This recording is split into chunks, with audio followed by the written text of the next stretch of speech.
Totuuden henki. En ole aikaisemmin puhunut teille tästä, koska olen itse ollut kanssanne.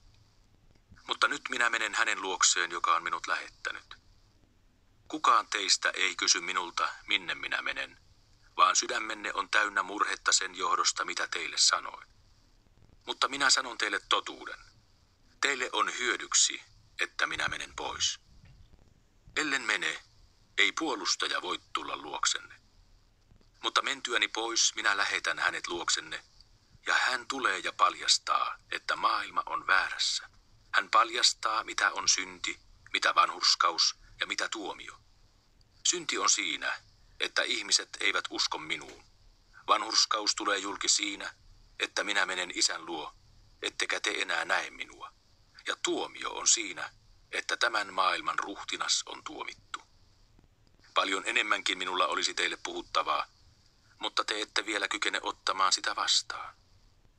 Kun totuuden henki tulee, hän johtaa teidät tuntemaan koko totuuden. Hän ei näet puhu omissa nimissään, vaan puhuu sen, minkä kuulee, ja ilmoittaa teille, mitä on tuleva. Hän kirkastaa minut, sillä sen, minkä hän teille ilmoittaa, hän saa minulta. Kaikki, mikä on Isän, on myös minun. Siksi sanoin, että hän saa minulta sen, minkä hän teille ilmoittaa. Vielä vähän aikaa, ettekä te näe minua. Taas vähän aikaa, ja te näette minut jälleen.